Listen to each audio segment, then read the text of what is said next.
Welcome back, my little ants. My name is Sketchframe Studio. Yesterday we talked about how to break out a same face character syndrome.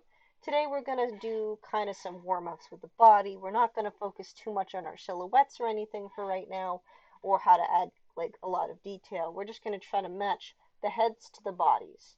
I will do two characters for this, and we'll do maybe two or three bodies for each of them just to kind of talk about what works and what doesn't.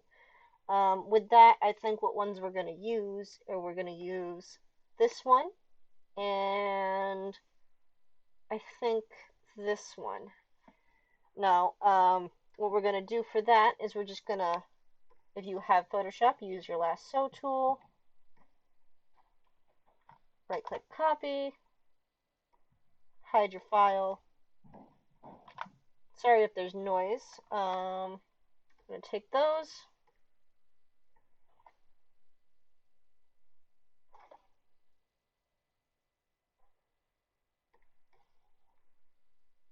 Just shrink them down a little bit.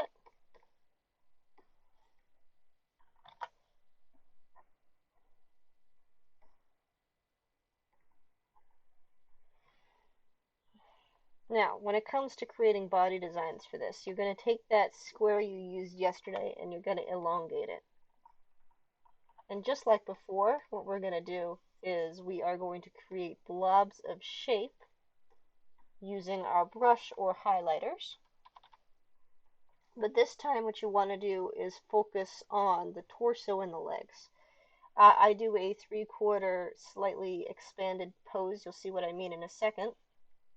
Oh, I'm on the wrong layer.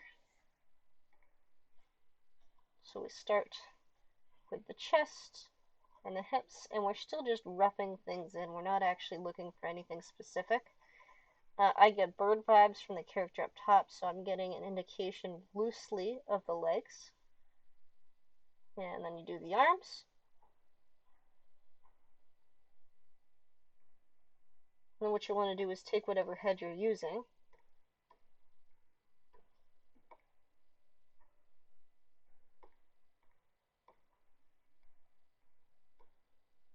and drop it over top so that you can slowly build up your design accordingly. Now again, we're not looking for perfection in any of these. We're just looking for kind of a loose buildup of what we're doing. We want to try to match the loose bodies to the heads, regardless of what kind of shapes they have. And this breaks us out of the habit of designing the same body shapes for every character.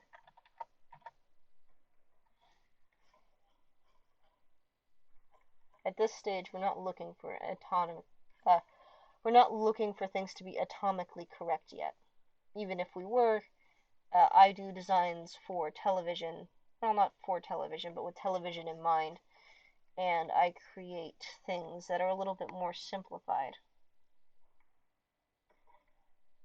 So what you want to do is try to use as much of the space that you've been provided with as possible. You don't have to use all of it. It doesn't have to all get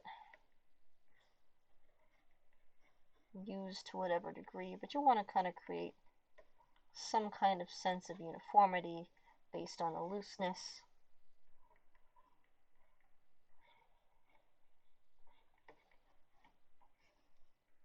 We'll talk tomorrow, or next week rather, about how to start refining these shapes so they don't look so disjointed or rough with the actual bodies. But we've got one there. So you can see it doesn't look too bad.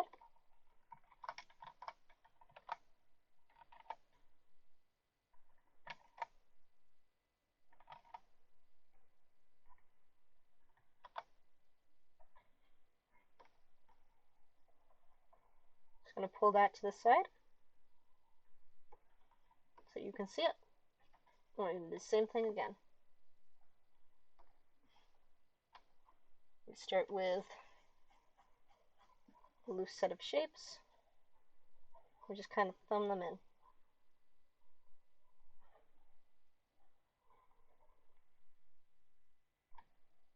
And then we take those thumbs and we start adding slight details to them.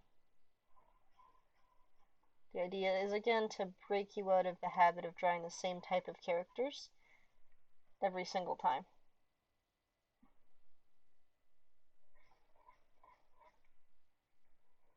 And that doesn't necessarily mean a character has to be, heavier or thinner than another character. It really just means that the shapes aren't all the same. Because every shape tells a different story about who that character might be and what they might do. And again, because these are sketches that we went in last time kind of blindly to, we don't have any sort of guidelines on what the character might be like as a character. So we get to have a little bit of fun with it.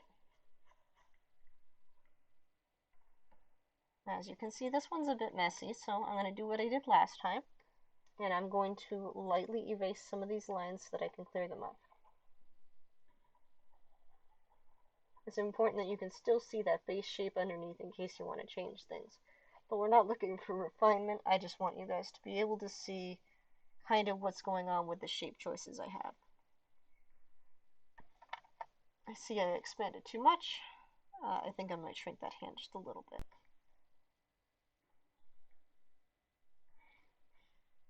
And again, it's okay to go outside the lines or cut things out a little bit. It's more meant as a guideline. And we'll talk about next week what makes a character fit its body and what doesn't. Because as you can see, this one fits more ideally with its shapes than this one does.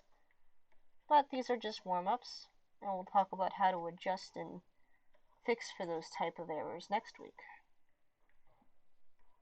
Where we'll talk about shape language and how to refine your characters. I think that episode might run closer to 15 minutes. We will see.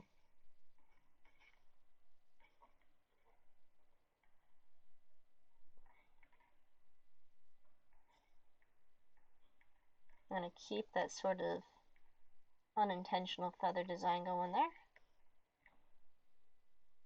And we'll turn it into sort of like this is just to give me an idea when I go in next week how I want to approach the rest of the design as I refine it. But you don't want to go too detailed, so I think that'll do for now for these two.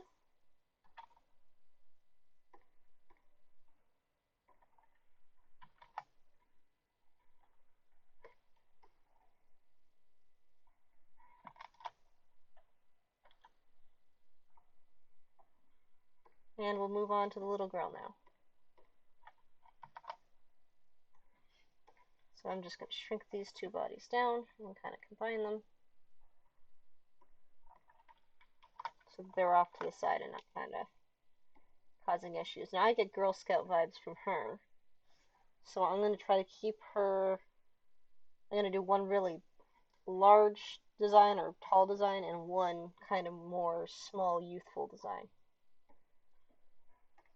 And what that means is I'm just intentionally, while still using the blob method,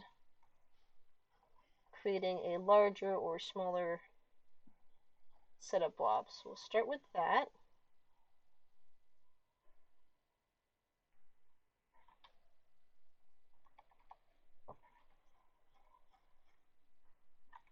We'll start with her arm area this time.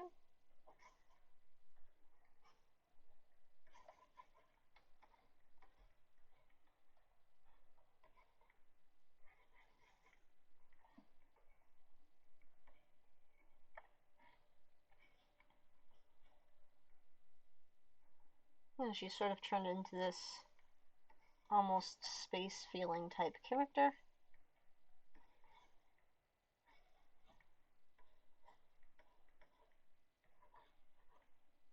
That's not quite what we're going for, but again, this is to break us out of our usual habits. I'm going to shrink that down so it fits her better. Nope, that would break the purpose of this. So there's one design. That's not terribly great, but that's okay.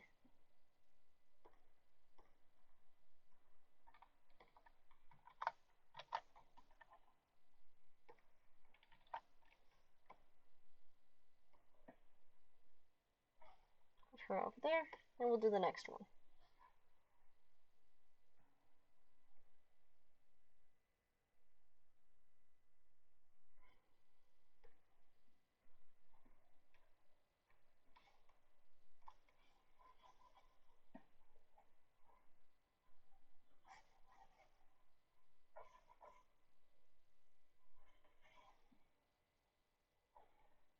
All right.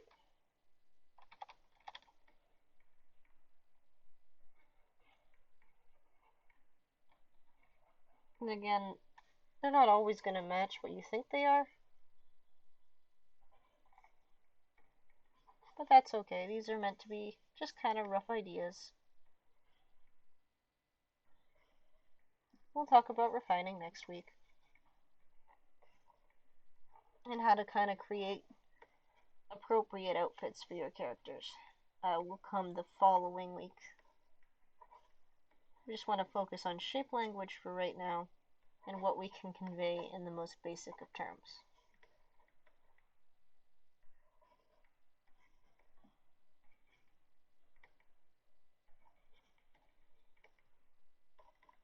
And there we go.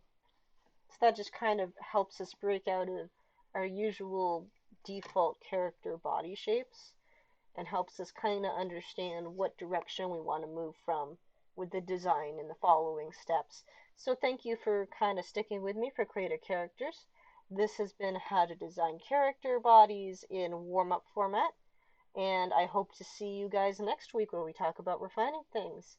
Thanks so much, my little ants, and I hope you all have a great day.